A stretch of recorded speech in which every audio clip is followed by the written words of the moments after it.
Well, today, the party wants to draw your attention and also draw the attention of the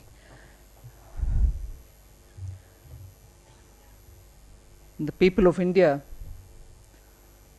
on the increasing violence in Kerala, particularly against political opponents. You're aware that the CPM-led government in Kerala has completed 100 days. They have absolutely nothing to show in terms of good governance or development or activities which will benefit the people. Nothing whatsoever. But one thing which has steadily increased after this government has come to power under the Chief Ministership of Pinarayi Vijayanji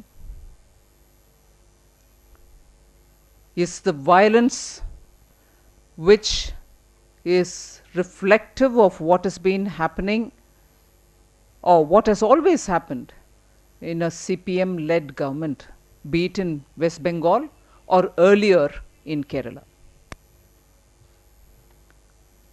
Today, our state president Kumanam Rajasekharanji has held a press conference in Thiruvananthapuram, and the context in which we have taken this issue up is, of course, the violence continues.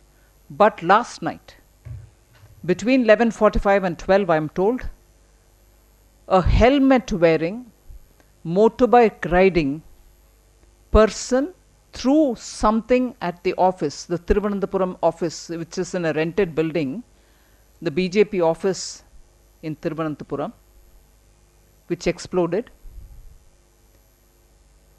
And with the sense of worry, I need to say here that just probably half an hour, 1 hour before this attack, till then, the president was in that office. President Kumanam Rajashekharan was in that office and then left from there to Kozhikode. He had come back today to hold the press conference. But the attack, therefore, we suspect that this attack was an attack on the president himself.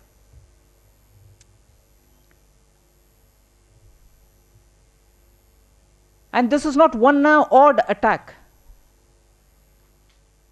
All of you are aware, in Kerala, Kannur district has been completely hit by violent politics of the CPM. If I'm not wrong, both the Chief Minister and the General Secretary of CPM, Kodiyeri Balakrishnan, come from that district. And in that district, where the Chief Minister belongs to and also where the Secretary Balakrishnan also comes from, violence has been actively perpetrated by the CPM. And you know, both the BJP and the RSS workers have been targeted unendingly. Only 2 days ago, a BJP worker, Vinish, if I remember the name correct, was hacked to death even as he was going on a motorbike. Stopped and hacked to death. And you would ask me, because I drew this example of CPM-led West Bengal government, anyone from Bengal at that time and earlier of the CPM rule in Kerala would say how CPM workers would act as though they are running the police station. CPM workers would be the ones who would say either the FIR is filed or not. In any legitimate case, when a complainant goes to the police station, it would be they would decide. That's what happened in West Bengal under their rule. That's what is happening in Kerala today too. No case where a BJP person goes or an RSS person goes or anybody else goes who do not have expressed sympathy with CPM, the cases are taken up. No case is filed when it is not accompanied by a CPM member saying, yes, please follow it up. No cases are taken up. So even if there are blatant lawlessness, violence, or murder, cases are never taken up if it is non-CPM backed case. Whereas when there is violence, which the CPM goes to report, immediately 30, 40 people are rounded up, arrested, kept inside, harassed. Action happens only on the basis of political affiliation.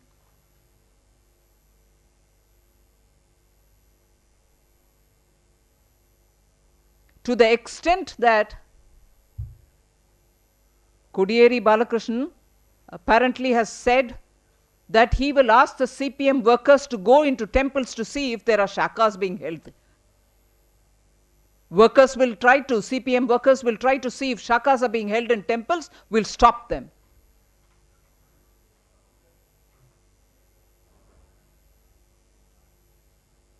The aggression with which political opponents are being dealt with, the extent of violence which is being perpetrated with political support. And unfortunately today that political party which gives such kind of a support is sitting in power. They are the people who are running Kerala.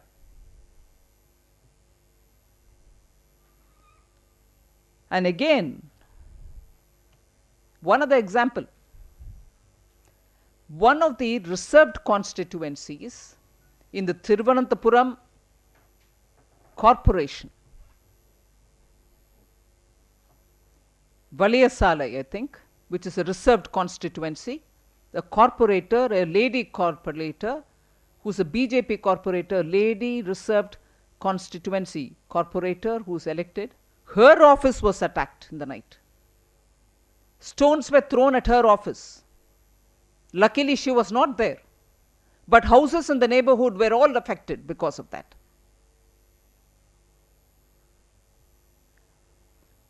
And it is important for us to know that BJP, with Mr. Kumanam Rajashekharan also accompanying the team and many others, went and met the President of India to say about this violence. If you remember correct, all of you all were there when we came out of the Rashtrapati Bhavan. We had voiced our concern to the President. And this continuing violence after the CPM has come to power, after us meeting with the Rashtrapati too, is shocking. You take it to the notice of the President of India. And even after that, the CPM doesn't hesitate to continue with its spree of violence. Violence politics is what the people of Bengal threw them out for. No, we don't learn this.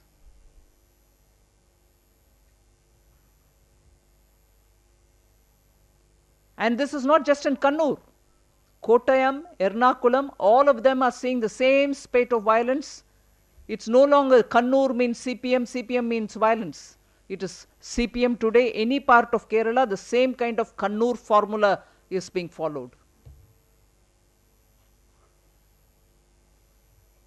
The President has spoken against it. The President of the party in Kerala has spoken against this. He's demanded that, he's expressed his concern at the increasing lawlessness. There are journalists from Kerala here. He's very clearly said Arajaktvam has increased. Arajakatvam has increased in Kerala, which really stands to violent politics, has really increased in Kerala. The sequence of events prove it. BJP office in Thiruvananthapuram, corporators or elected constituency, her office getting hit. So all this is a matter of concern. We find police stations are no longer being run by policemen who are recruited to do the job. The CPM cadres are sitting there to direct what case has to be taken up and what should not be. These are matters of serious concern. False allegations and charges are being leveled against BJP workers. Mr. Kumanam has also spoken about this in Kerala today. The BJP voices its concern, highlights the politics of violence which the government of Kerala is looking the other way, or probably indirectly is encouraging it through its cadres doesn't augur well for the Kerala public. We wish to draw your attention to it. Thank you.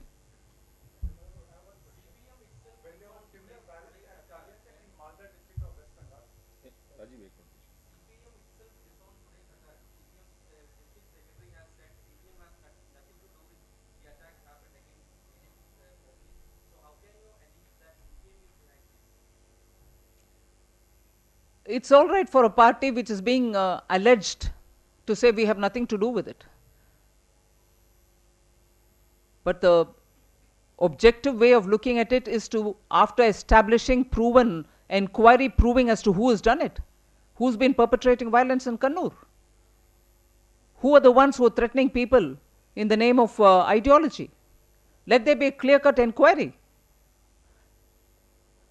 And it is through an inquiry, an impartial inquiry, that it can be proven as to who was or who is not. It's no good if CPM claims I'm not in it. Then why doesn't it go ahead with filing FIRs? Not just in this case. Till now, many of the cases where BJP sympathizers or RSS sympathizers have been attacked, the accused have been rounded up.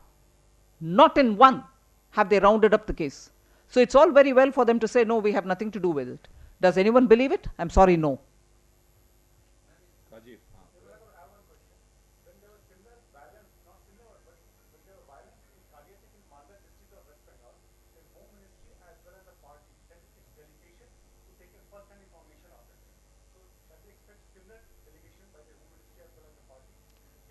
Well, I'm speaking from the platform of the party. I don't know what the government's position will be. You'll get to know if there is anything. किसको? हाँ हाँ बोलती हूँ जी.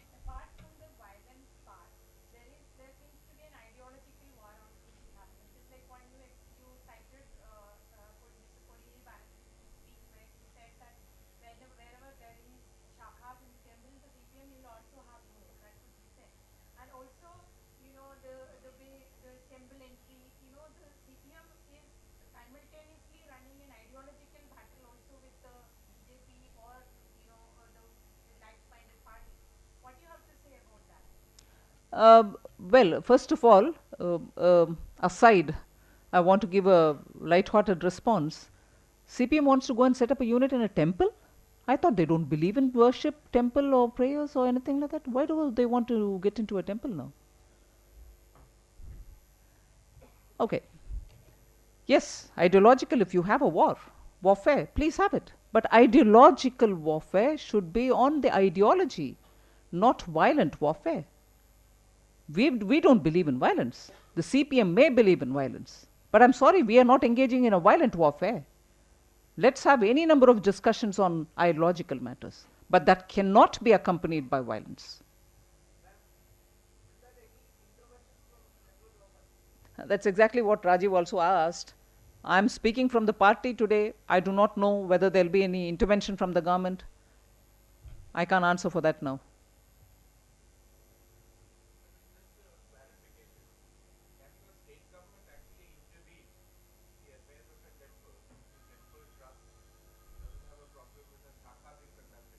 Well, you should ask this question to the CPM-led government there, who are also becoming part of the Devaswam boards. It's all very well for people to argue, saying, well, Hinduism believes in atheism also, so what? But communist ideology doesn't believe in it. Atheism can probably be part of a Hindu, school of thought. But communism, which doesn't believe in faith, which doesn't believe in God, which doesn't believe in temple worship, are desperately trying to be a part of the Devaswam boards. So if they can do that, I'm sure they're also trying to get into temples for setting up anything. So, but mind you, it's also a fact that temple administration in many of the states in South are under government endowment boards. And there is therefore a high risk. Now that you've asked me that question, therefore the high risk that a CPM-led government in Kerala, which otherwise denounces God, which otherwise denounces worshippers, people of the faith, will probably do things through the endowment board which goes against the Hindu worship.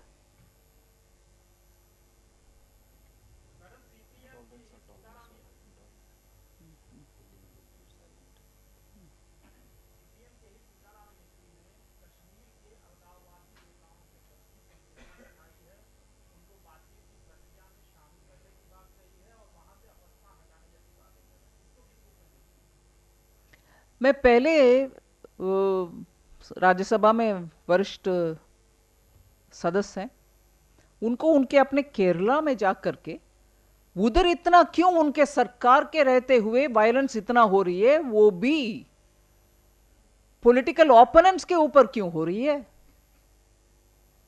इसके ऊपर वो जांच करना है और उधर harmony, शांति, अमन रखने के लिए वो उनकी मेहनत उसमें जाना चाहिए. The question was about Sitaram Yechury, who's a senior member and a varisht member of the Rajya Sabha. He was talking about his role in J&K. I would only wish, since the Communist Party of since the Communist Party of India Marxists are in governance in Kerala, it would be good if Sitaram Yechury ji can go to Kerala in the context of all these murders and violence, puts his effort to get peace, harmony, and rule of law in Kerala first. It will help because his government is in power there. His party is in power there.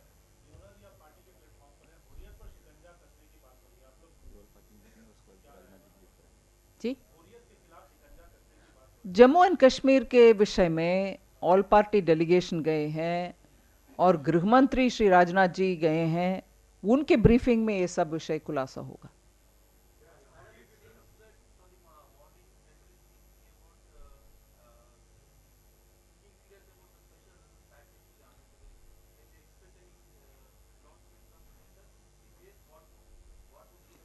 Well, let the government announce. You will get to know about the details if there's anything. Thank you.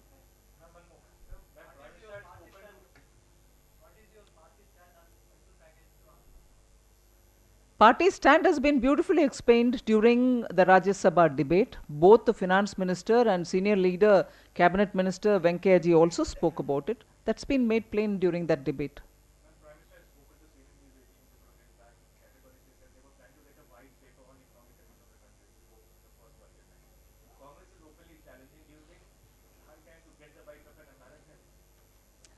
Well, I think the Prime Minister very beautifully stated that the situation of the economy at that time was such that a white paper would have actually brought it all out for the people, and he did not because of national interest.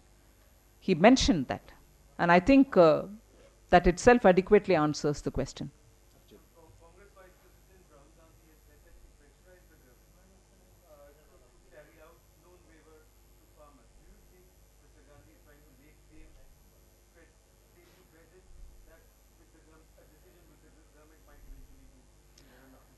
With due respects, Congress through the Vice President Rahul Gandhi can do and say a lot of things keeping in mind the UP elections. But they are not coming to power in UP.